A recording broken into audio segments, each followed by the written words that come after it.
Hello friends, welcome back to Garbhguru. मैं doctor Priyanka Yadav और आज हम बात करने वाले हैं गर्भ में बच्चा खतरे में होता है। कभी कभी हमें पता भी नहीं चलता है। हमारी बॉडी में कुछ अलग अलग चेंजेस होते रहते हैं जिसको हम बिल्कुल भी अवॉइड करते कि तो नॉर्मल है, प्रेगनेंसी में कुछ ना कुछ होता रहता है। लेकिन एक हद तक वहाँ पे यदि हम आज बता रहे हैं वो सिम्टम आपको दिखते हैं तो आपको ध्यान देना चाहिए। अंदर बच्चा खतरे में हो सकता है।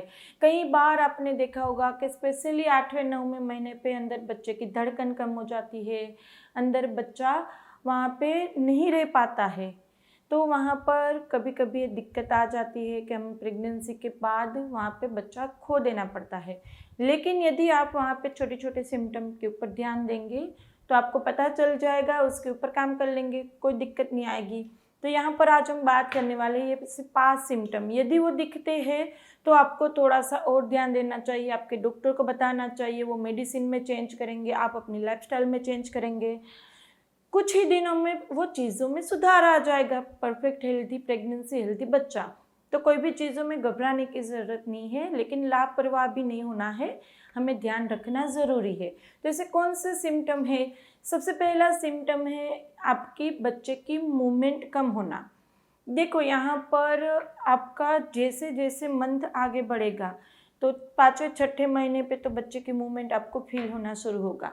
फिर 6ठे महीने एंड तक वो आपको थोड़ा सा फ्लिकरिंग मूवमेंट ही होगा। बच्चा वहाँ पर इतना स्ट्रॉन्ग नहीं होगा कि वो बहुत ज़्यादा मूवमेंट आपको पता चले।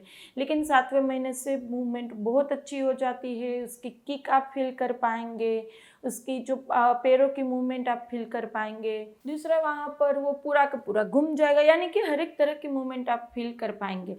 फिर जैसे जैसे 8वां महीना के एंड होता है उसकी मूवमेंट थोड़ी कम हो जाएगी, या कि वो पूरा नहीं घूम पाएगा क्योंकि वहाँ पे अंदर वो बच्चा इतना बड़ा हो जाता है, उसको ज़्यादा स्पेस नहीं मिलती है।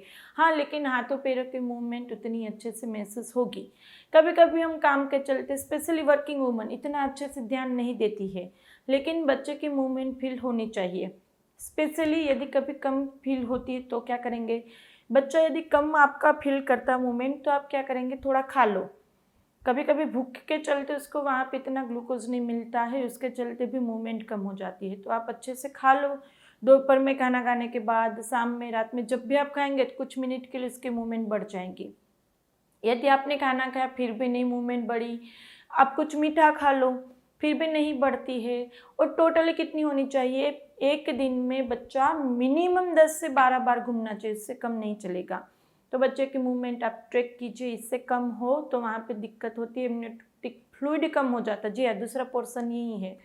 तो वहाँ पर बच्चे की मूवमेंट अच्छे से होनी चाहिए। बच्चा कम मूवमेंट करता है यानी कि अंदर कुछ दिक्कत है, आपको अच्छे से ध्यान देना चाहिए। दूसरा, इम्यूनिटिक फ्लूइड कम हो जाना। अब ये कैसे पता चलेगा, मूवमेंट से। यदि मूवमेंट कम होती है, सोनोग्राफी करेंगे, बच्चे का पानी कम है, तरल पानी, ऐसा आपको बोला जाएगा। अब तरल पानी कम हो तो डॉक्टर तो अपनी तरह से काम करेंगे ही, वो आपको प्रोटीन की दवा या फिर प्रोटीन की जो सचेट्स आते हैं वो देंगे।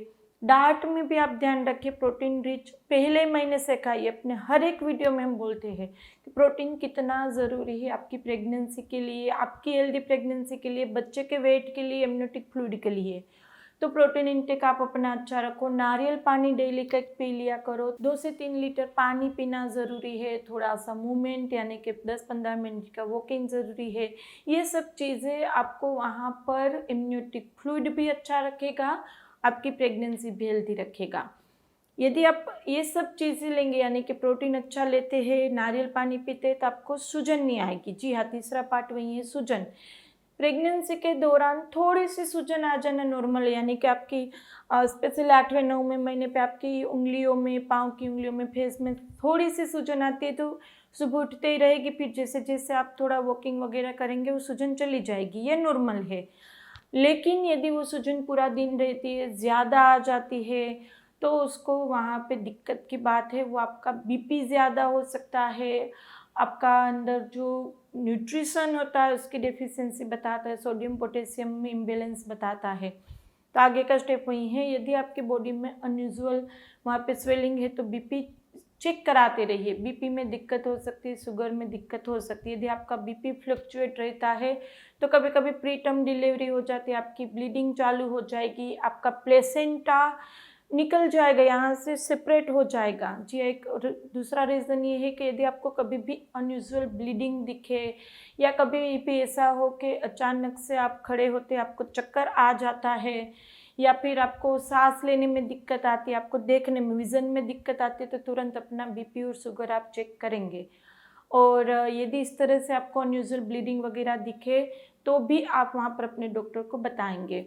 दूसरी एक ये मेन बात है कि यदि आपको पेन शुरू हो जाता है, देखो कभी कभी थोड़ा सा पेन होना नॉर्मल है, पेट में कब्ज के चलते, गैस के चलते, या फिर आपका जो बच्चेदानी ग्रो करता है तो थोड़ा सा खिंचाव होना नॉर्मल है। लेकिन यदि आपको पेट में दर्द हो रहा है, उस दर्द के टाइम पे आपका पेट थोड़ा सा कड़क हो रहा है, थोड़ी देर दर्द रहेगा फिर चला जाएगा, और वो दो पेन के बीच की इंटेंसिटी कम हो रही है, इंटेंसिटी बढ़ रही है लेकिन वो दो पेन के बीच का ड्यूरेशन कम हो रहा है, तो ये आपका प्री मैच्योर लेबर हो सकता है, यानी कि अर्ली डिलीवरी के सिम्टम है। यदि थोड़ा सा भी आपको पेन हो, पेन के साथ पेट कड़क हो और जल्दी जल्दी पेन शुरू होता है, साथ में आपको पानी का डिस्चार्ज ज़्यादा जाता है या ब्लीडिंग जाती है, तो भी अपने डॉक्टर से मिल लिए, ये भी एक तरह का खतरे की निशानी है। बच्चे का वजन नहीं बढ़ता, आप सोनोग्राफी में देखेंगे बच्चे का वजन अच्छे से बढ़ता रहता है, या फिर बच्चे का ग्रोथ कैसा है, उसके लिए सबसे बेस्ट आप अपनी ईडीडी जो डेट दी गई है कि इस टाइम पे आपकी डिलीवरी होगी, वो एक डिलीवरी डेट होती है आपकी एलएमपी, यानी कि आपकी जो लास्ट पीरियड की डेट थी उसके ऊपर से एक डेट फिक्स है, इस टाइम पे होगी, वो कभी नहीं बदलती। लेकिन दूसरी डेट होती है यूएसजीडीडी, सोनोग्राफी के आपके बच्चे के ग्रोथ के ऊपर से एक डेट निकल के आती है जो हर सोनोग्राफी में बदलेगी। आपको सोनोग्राफी के बाद डॉक्टर बोलेंगे इस टाइम पे डिलीवरी हो सकती है।